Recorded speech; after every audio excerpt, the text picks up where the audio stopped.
zeigen wir einmal die Funktionalität des Smart Livings. Wir haben den Würfel, bei dem wir von den einzelnen Seiten die Farbe wechseln können, wie man hier sehr schön sehen kann.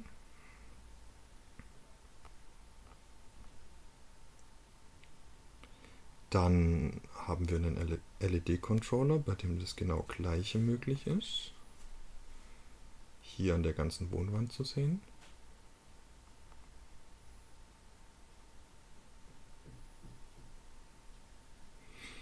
Zusätzlich dient der Würfel zur Erkennung, wo der nächstbeste Beacon ist, also sprich in welchem Raum sich der Würfel befindet. Das lässt sich hier anhand der ID vom Beacon erkennen. Zusätzlich können wir eine Sonos-Box ansteuern über das Interface. Es ist Musik möglich, die Lautstärke lässt sich ändern und natürlich Lieder wechseln und Pause.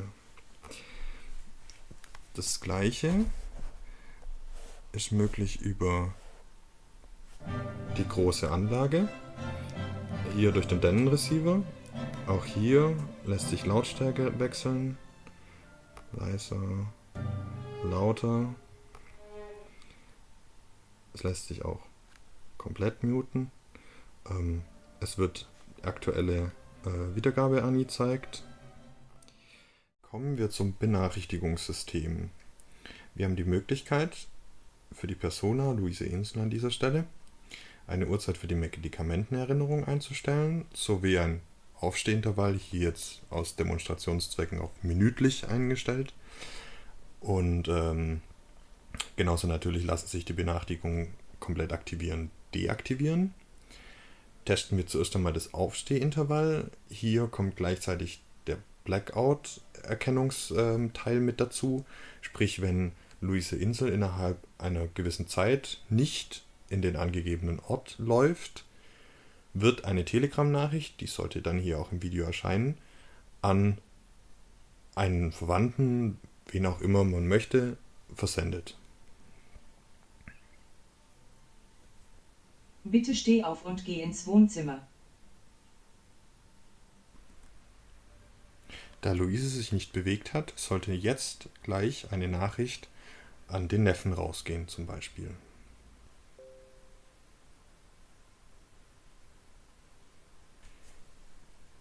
So, auch die Medikamentenbenachrichtigung funktioniert sehr ähnlich, allerdings wird hier keine Nachricht verschickt. Jetzt sollte eine Benachrichtigung für die Medikamente kommen.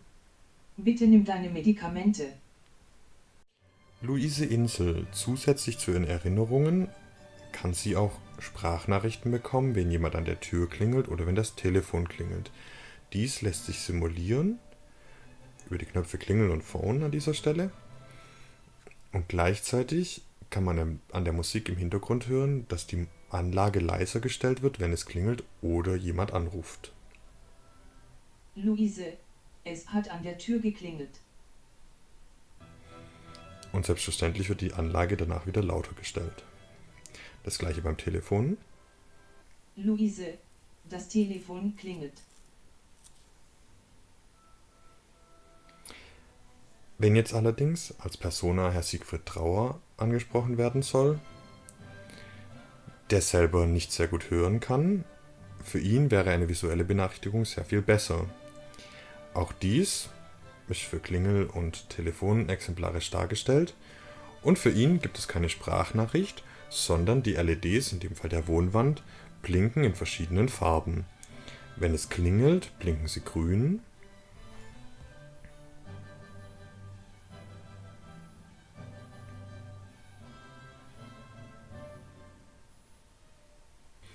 Oder wenn jemand anruft, blinken sie rot.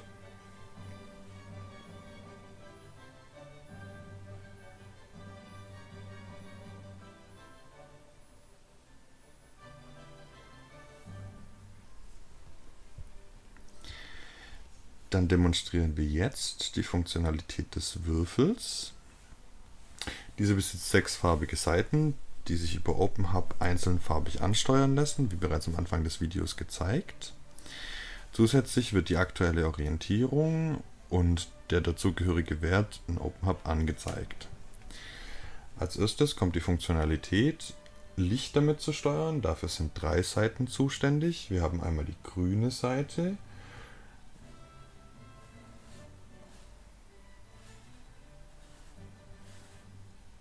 Und dann haben wir eine blaue Seite.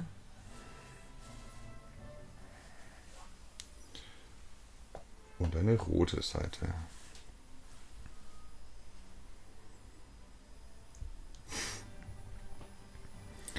Eine weitere Funktionalität ist die Steuerung der Lautstärke der Sonos-Box und des Dennenverstärkers. Einmal die Sonos-Box, die hier bei 50% abgeschnitten wird.